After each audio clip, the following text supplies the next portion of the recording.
Salut à tous, j'espère que vous allez bien. On se retrouve dans le jour 32 sur 185 pour débloquer 1 million de dollars de capital en trading. Et aujourd'hui, je vous propose de faire un cas pratique, c'est-à-dire suivre l'évolution d'un actif et faire une analyse complète avec un petit peu ma méthode.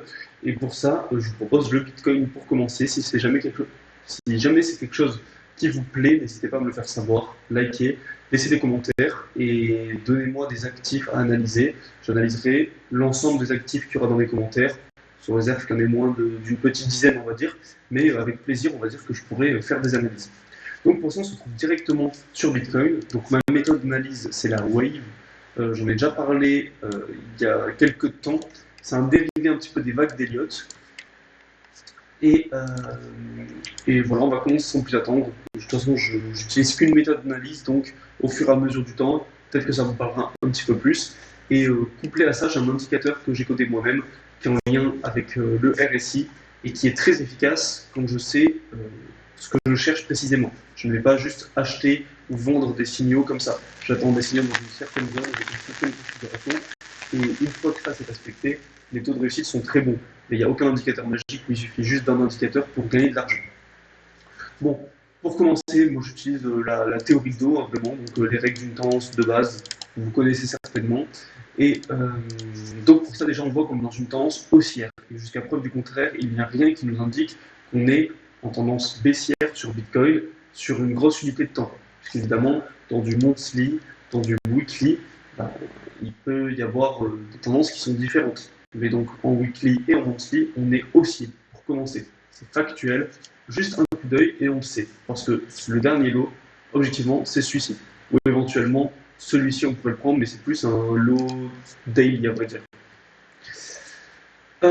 En revanche, sur la petite unité de temps, on a cassé ce lot, donc on est passé baissier en daily. Donc on est en bear market en daily depuis la cassure de ce niveau-là. En réalité, la majorité du mouvement avait été fait. Il y a eu des très beaux setups de vente ici, il y a eu des beaux setups, il me semble, un petit peu plus haut également. Il y avait un beau setup de vente ici. Je ne sais pas si on le voit toujours, il me semble que j'avais posé un trade là. Mais bon, je pense qu'il y est plus spécialement. Il y avait des très très beaux trades à fond. Donc, voilà, ce qui intéresse, c'est plutôt le court terme. Je pense que ça ne vous intéresse pas énormément que je parle d'une analyse très long terme.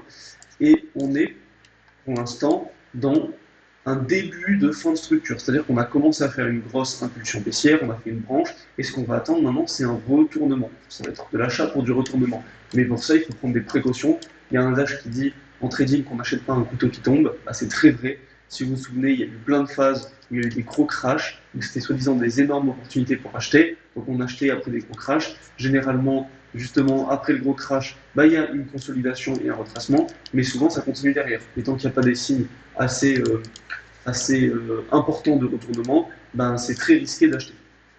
Donc là, on est déjà dans des zones qui sont plus intéressantes parce qu'on a beaucoup retracé depuis le top. Et vous allez voir que j'utilise beaucoup d'éléments qui sont juste de l'ordre de la logique. Il n'y a pas de choses magiques dans mon analyse. Mais on est sur un actif qui est croissant, qui est en tendance haussière en monthly, en weekly depuis maintenant 10 ans.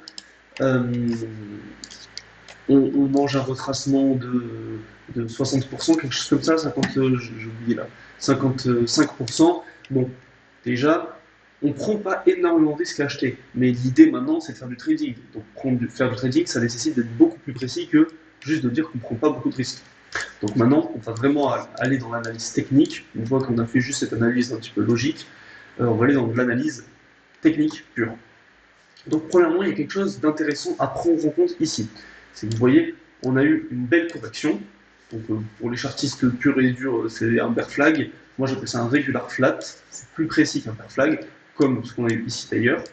Et si vous voyez, il y a quelque chose d'assez subtil, mais c'est que depuis le top, on a vu une correction également ici, depuis le top, les corrections sont de plus en plus grandes et les impulsions de plus en plus petites. Donc au début, on a juste fait une petite impulsion. Je vais trier ça. Il y a quelque chose d'important à noter.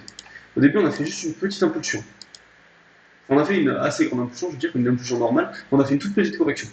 Toute petite correction, on fait une impulsion beaucoup plus grande. Correction plus grande. Là, on fait une impulsion à peu près de la même taille. Correction beaucoup plus grande. Et maintenant, l'impulsion est toute petite. Et on continue à corriger. Ça, c'est ce qu'on appelle une perte de momentum. C'est-à-dire que il y a de plus en plus d'acheteurs, vu que les corrections sont de plus en plus longues, et les vendeurs sont de moins en moins puissants, parce que les impulsions sont de plus en plus courtes. Donc déjà, ça c'est un premier signe qu'il faut noter, c'est un premier signe qu'on est dans une fin de structure et qu'on peut chercher un retournement. Ensuite, donc je retourne en petite unité de temps. Donc là, on est en H4. Vous voyez que j'avais un biais baissier assez important depuis pas mal de temps, et j'ai pris beaucoup de break-even d'ailleurs. Et là, je suis dans un trade qui se passe plutôt bien. Je crois qu'on a passé le R25, quelque chose comme ça. Donc, quand on était en haut, je cherchais de la vente pour revenir casser le lot. Ça, c'était l'étape suivante. Donc, tant qu'on n'avait pas cassé ce lot, je ne me souciais pas plus du graphe. Voilà. C'est un peu la merde. Voilà. Donc, on n'avait pas cassé le lot, je ne me souciais pas du graphe. On a cassé le lot, et vous voyez, on a directement retracé. Ça, déjà, c'est pas bon signe pour les vendeurs, c'est plutôt bon signe pour les acheteurs. Et là, on a un pattern qui est en train de se dessiner. Une fois qu'on a cassé ça et qu'on a retracé, c'est ce qu'on appelle un regular flat. Un running flat, pardon. Le running flat, il est assez simple. Il vient donc après une impulsion. Là, je vais faire un running haussier, mais on retrace, on casse le top, on retrace, et ça nous indique une continuation de tendance à la hausse. C'est simplement une continuation de tendance toute simple. Là, c'est ce qu'on a possiblement à la baisse. On casse le lot, on retrace, on répète le lot, on retrace, et on n'a toujours pas cassé ici. Donc, une fois qu'on était dans cette zone-là, à peu près ici, moi j'ai tracé cette zone, donc que j'avais étendue, dans cette zone, je cherchais de la vente. Donc, dès qu'on était en bas, j'attendais un retracement et cherchais de la vente ici. Donc la première fois qu'on est rentré dedans, j'ai tenté un sell setup. Voilà, le sell setup c'est quand même plutôt bien passé, puisque je suis allé jusqu'à peu près, je pense, 4-5 R avant de retracer, peut-être plutôt 3 R avant de retracer. À nouveau ici, BE, BE, toujours pas de setup intéressant. Mais ce qu'on voit, c'est aussi, on peut le voir plutôt sur le RSI, mais on diverge. Alors pas trop sur le RSI, remarque, c'est plutôt sur le MACD qu'on diverge. J'utilise le RSI, j'utilise surtout avec mon indicateur ici. Mais on voyait quand même beaucoup de points qui commençaient à pinguer dans notre zone, ce qui était un bon signe. J'ai eu un setup de vente ici, et donc je profite de l'opportunité. On allait jusqu'à quasiment 5 R. Pour l'instant, j'attends un retracement en interne pour une correction et une continuation baissière. Donc là, maintenant, on a parlé beaucoup du passé. Le futur, qu'est-ce qu'on attend concrètement dans le futur? Parce que je pense que si vous voulez une analyse, à la fin, c'est d'avoir un biais concret. Je ne veux pas dire qu'on cherche de l'achat, de la vente à la fois, comme la plupart des gens qui ne veulent pas se mouiller. Je préfère faire une analyse, avoir un peu de la conviction, on va dire, dedans, quitte à me tromper et à revenir dessus et à expliquer pourquoi je me suis trompé. Mais si je ne me mouille pas un minimum, il n'y aura aucun apprentissage à en tirer. Donc pour l'instant, donc ce haut n'est pas cassé, je cherche de la vente pour revenir casser ce lot. Mais attention, c'est peu probable qu'on aille chercher des plus bas assez importants et je vais attendre un retournement assez rapidement. Mais ce n'est pas impossible, pour le coup, d'avoir de la vente et qu'on reprenne du momentum et qu'on fasse vraiment une impulsion baissière assez importante jusqu'à je ne sais où. En fait, il n'y a pas vraiment de limite. Là, pour le coup, il n'y a rien qui nous empêche de descendre plus bas. Mais pour l'instant, le biais est simple, pour moi, c'est de la vente. Si jamais on venait à invalider mon analyse, donc je dirais que l'analyse a à peu près 90% de taux de réussite, si jamais on fait partie des 10% qui annulent, qui invalident ça, donc on cherchera de l'achat, et je chercherai tout de même une fin structure et de la vente derrière. Donc en tous les cas, le biais global reste baissier tant qu'on n'a pas recassé le lot. Une fois que ce lot sera cassé, pour moi, on commencera à chercher de l'achat. Et pour l'achat, je ferai peut-être une nouvelle analyse, mais je chercherai juste un retracement dans cette zone, pour le moment. Donc, j'utilise également Fibo, les 0,786 et les 0,718, c'est un peu la zone qui est connue de tous, il n'y a rien de particulier sur ça. J'attendrai un retracement dans cette zone, dans un premier temps. Donc ce sera du buy, à minima pour venir chercher cette zone, et au mieux pour venir casser le top. Mais pour moi, la zone principale, ce sera celle-ci, celle des 105 000 $, entre 100 et 105 000 $ à peu près. Donc, voilà, si je reviens sur mon analyse, c'est de la vente jusqu'aux 56 000 à peu près, puis de l'achat. Et l'achat, on verra parce que ce ne sera pas forcément directement le retracement jusqu'aux 100 000.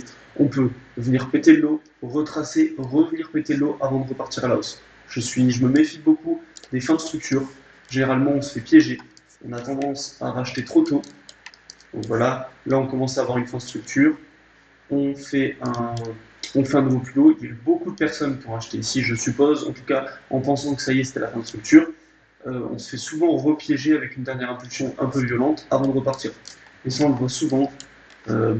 Ça c'était un cas pour ceux qui connaissent. Moi, je suis rentré sur le marché crypto assez tardivement. J'étais en 2022, ici.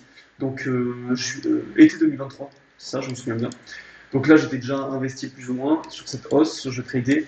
Bon, ce passage-là était interminable. Des gens ont commencé à acheter ici, ils ont commencé à acheter ici, et à chaque fois, ils se faisaient liquider. Alors, si on achète en spot, c'était des très bons prix, mais pour du trading, il fallait plus de précision que ça. C'est pour ça que je prends toujours des précautions par rapport au prix actuellement. Donc pourquoi pas faire une mise à jour dans les prochains jours en fonction de ce qui se passe. Mais pour l'instant, voilà, j'ai mon short qui est à break-even. Donc c'est du démo pour le moment, toujours. Mais on attend. Et je pense faire une vidéo où je présenterai un petit peu plus mes autres trades dans les prochains jours, pourquoi pas. Parce que j'ai des choses assez intéressantes à partager. Et donc je vous dis à demain pour le jour 33.